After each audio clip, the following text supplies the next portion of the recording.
Então, a terceira e última parte da sexta etapa da metodologia de modelagem.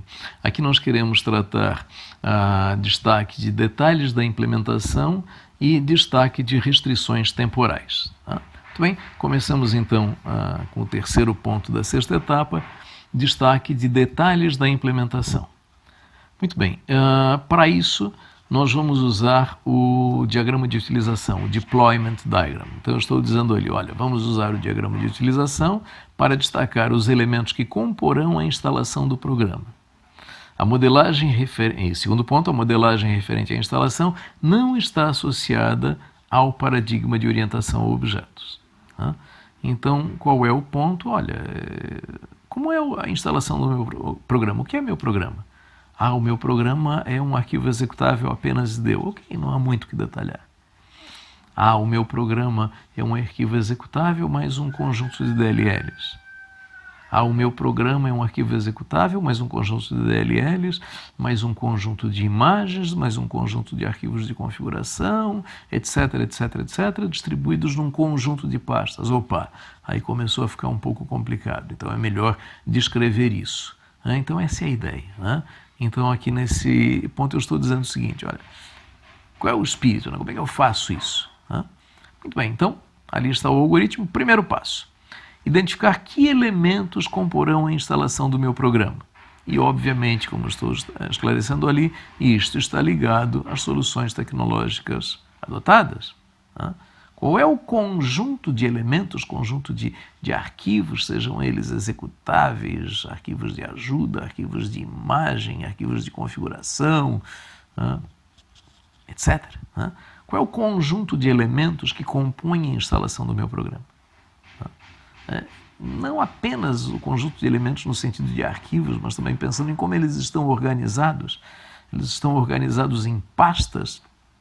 Eles estão organizados em diferentes equipamentos, por exemplo, numa aplicação cliente-servidor. Então, quais são os elementos, qual é a organização desses elementos? Primeiro ponto. Segundo ponto, inserir esses elementos em diagrama de utilização, evidentemente usando os elementos sintáticos adequados para isso. Nodos para representar diferentes equipamentos ou diferentes pastas, camadas, etc. E os elementos contidos nesses nodos. E terceiro e último ponto, estabelecer o relacionamento entre esses elementos. Muito bem. Então aqui nós temos, observem que quais são os elementos sintáticos e que espécie de vínculo há entre eles. Isso foi tratado lá na aula em que eu apresentei o diagrama, a aula imediatamente anterior a essa. Então, o diagrama de utilização, o Deployment Diagram, foi lá descrito, todos os seus elementos sintáticos, para que serve cada um deles. Então, eu não vou repetir isso aqui agora. Então, o meu objetivo agora, basicamente, é mostrar exemplos, na verdade, mostrar dois exemplos em que isso foi aplicado. Então, observem que eu tenho aqui nesse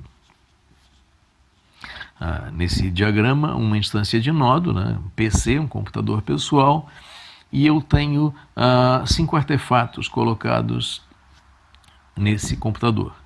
Eu não estou dizendo aí, eu poderia supor que isso aí é uma pasta de que esses esses artefatos deveriam estar na mesma pasta, mas isso não está explicitado aí.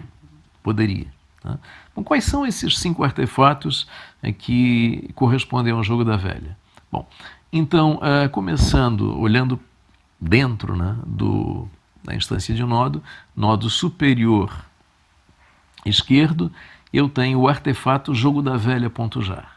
Jogo da velha.jar, o executável Java que implementou o jogo da velha. Muito bem, ele tem uma dependência, vejam os 3 artefatos de baixo, de 3 arquivos. Então ali diz posição vazia.bmp, x.bmp, bola.bmp. Então vejam que cada imagem do tabuleiro, quer dizer, a imagem da posição de tabuleiro vazia, a imagem do posição do tabuleiro com o x e a posição do tabuleiro com a bolinha, cada uma delas foi tratada como um arquivo de imagem, um arquivo bitmap. Por quê? Porque lá Na etapa 5, quando eu descrevi como eu produzia a solução tecnológica da interface do jogo da velha, eu falei que eu usei a solução mais simples possível, que eu usei 9 labels numa configuração 3x3 do tabuleiro do jogo da velha. Em cada label eu botava uma dessas 3 imagens. Então vejam, eu preciso ter o executável já, eu preciso ter essas 3 imagens. Bom, também lá na etapa 5, domínio da solução computacional, um exemplo foi o da interface e o outro exemplo foi o da persistência. E lá nós fizemos persistência baseada em serialização, então uma partida guardada num arquivo. Então o arquivo que guarda a partida é o artefato de cima à direita, o arquivo partida.jvl. E está ali uma nota associada a ele, persistência. Aquele ali é o arquivo que guarda uma partida em andamento. Então vejam, o conjunto de artefatos para a instalação do programa de jogo da velha são esses 5 artefatos. Então, com o diagrama de utilização, eu consigo descrever isto, quer dizer, como é a instalação do programa. Aqui um segundo exemplo, esse exemplo foi o exemplo que eu tratei lá na aula em que eu apresentei o diagrama de utilização, que é o jogo da velha cliente-servidor. Então, primeiro, colocando aqui que eu preciso há 3 equipamentos envolvidos na hardware, que é uma instância de servidor e 2 instâncias de computador pessoal, uma para cada jogador, equipamento do jogador 1, equipamento do jogador 2. Que elementos eu tenho no equipamento do jogador, que elementos eu tenho no servidor. Então, ali no servidor, o destaque do componente servidor jogo da velha, nos jogadores, o destaque dos componentes cliente do jogo da velha.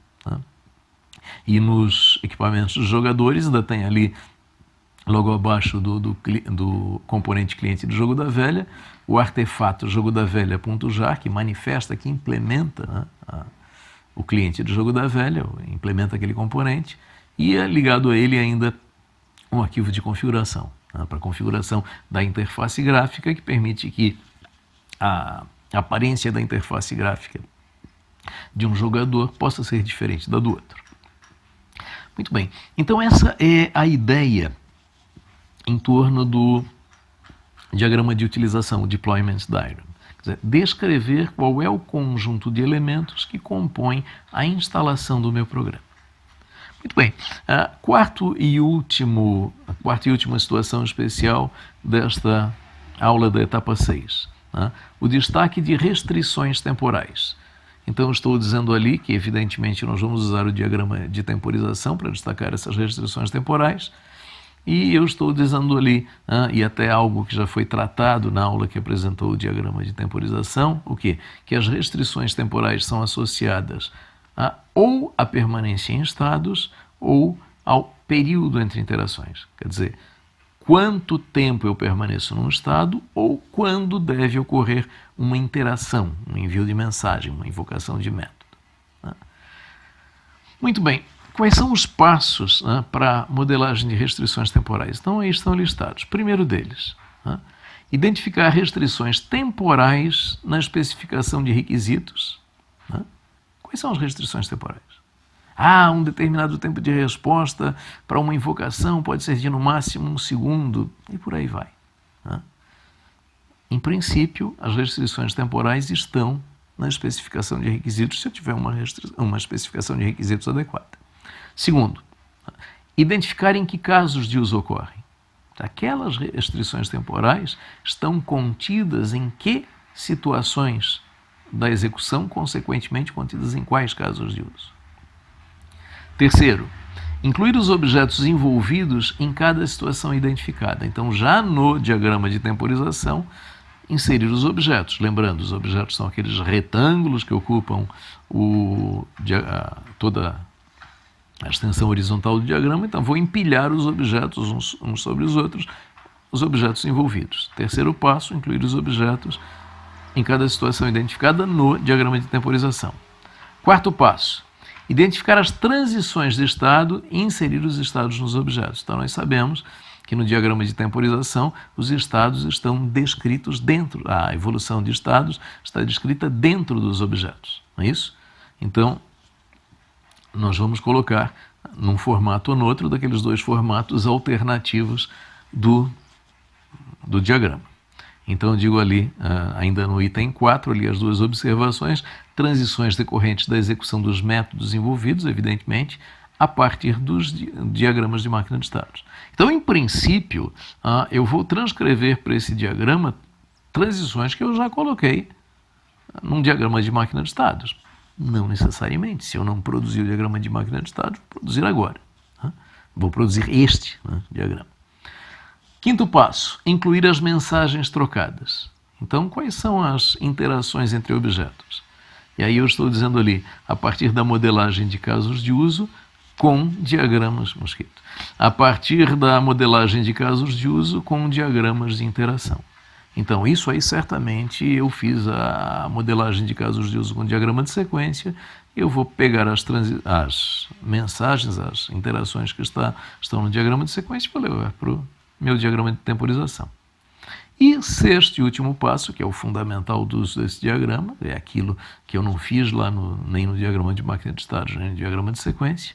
Sexto passo: completar cada diagrama de temporização com as restrições temporais entre interações ou durante a permanência em estados. Ok?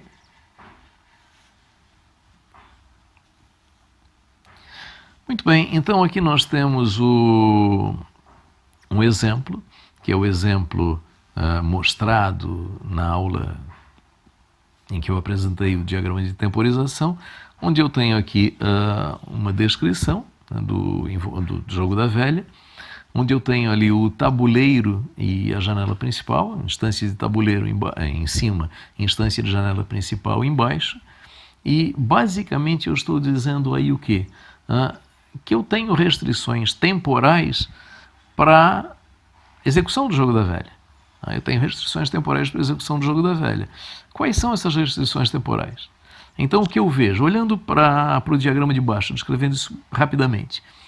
No objeto de baixo, eu tenho a janela principal, que ela está inicialmente no estado não habilitado, depois no estado habilitado e depois volta para o estado não habilitado. O que é não habilitado é, olha, eu não consigo executar meu lance. O que é habilitado, olha, eu posso executar meu lance aqui na interface. Muito bem, então o que acontece? Quando a janela principal vai ser habilitada? Quando o tabuleiro a habilita, ele invoca o método habilitar. Está ali no tempo t. No tempo t, o tabuleiro habilita a janela. Muito bem, a janela vai para o estado habilitada. Enquanto ela está habilitada, ela deve invocar do tabuleiro o método clique e posição. Quer dizer, o usuário tem que ir lá e fazer a sua jogada. Método clique e posição. E ali, ao lado da invocação do método clique e posição, a segunda seta, a seta do meio, estou dizendo clique e posição, e ali está a restrição temporal. Essa invocação do clique e posição deve acontecer entre t e t mais 30 segundos. Ou seja, uma vez habilitada a janela, eu tenho 30 segundos para executar meu lance. Ok? Muito bem, executado o meu lance, tem a validação desse lance, e esse lance é transmitido para o adversário. Uma vez que eu transmito o lance para o adversário, eu desabilito a janela principal. E fico com a janela principal não habilitada, aguardando o que? O lance do adversário remoto. E aí, lá em cima, ele tem uma restrição temporal dizendo que de 0 a 120 segundos. Então quer dizer o quê? Que eu tenho até 2 minutos para aguardar o lance do adversário. Okay? Então aí estão as restrições temporais do jogo da velha. Uma vez habilitada a minha interface, eu tenho até 30 segundos para executar o meu lance.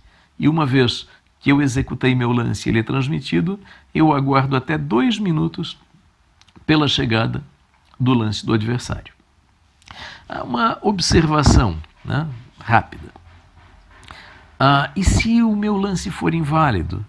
Notem que aí essa modelagem está otimista.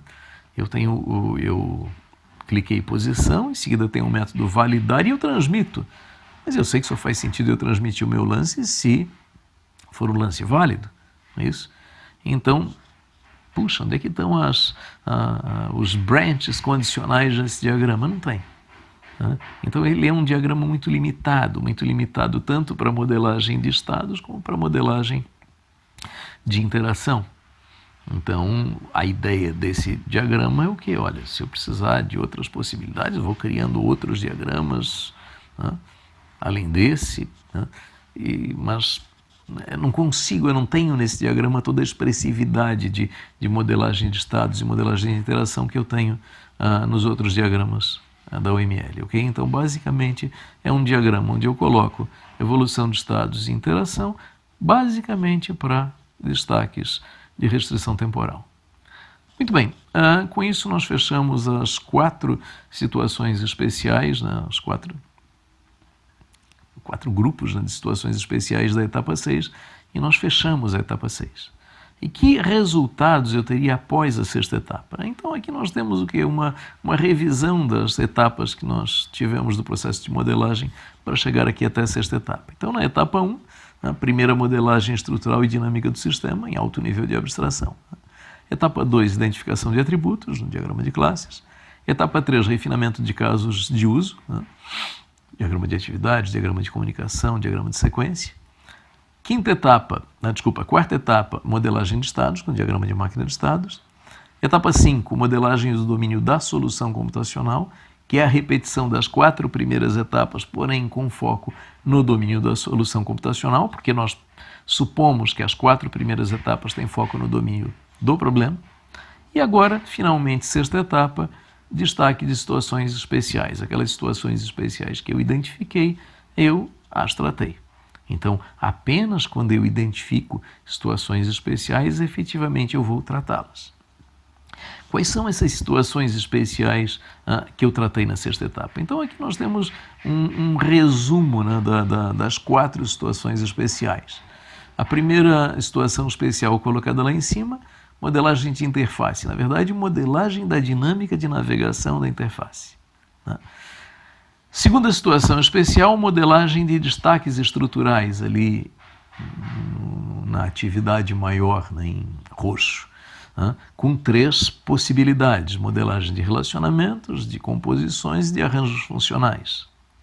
Quarta situação especial, tratada aqui nesta aula, modelagem da instalação dos elementos da instalação do programa com o diagrama de utilização, o Deployment Diagram. E, finalmente, a quarta e última situação especial, modelagem de restrições temporais com o diagrama de temporização que acabamos de ver. Muito bem. Então, com isso, nós concluímos a 6ª etapa do processo de modelagem, o destaque de situações especiais, onde nós tratamos exatamente esses 4 casos que aí estão. Primeiro caso na parte 1 da aula, segundo caso na parte 2 da aula, e terceiro e quarto agora aqui nesta parte 3 da aula. Muito bem, como atividade complementar, a recomendação é a leitura do capítulo do livro Como Modelar com o UML, que trata as situações especiais, que é o capítulo 7, e exercitar essa modelagem. Digo, exercitar a modelagem. Continuar na modelagem iniciada como exercício das etapas anteriores. Aplicar os procedimentos apresentados. Né? Descreva os destaques estruturais, descreva a instalação do seu programa, descreva restrições temporais, caso haja. Pense em restrições temporais. E é isso. Muito bem, com isso nós encerramos a aula correspondente à 6ª etapa do processo.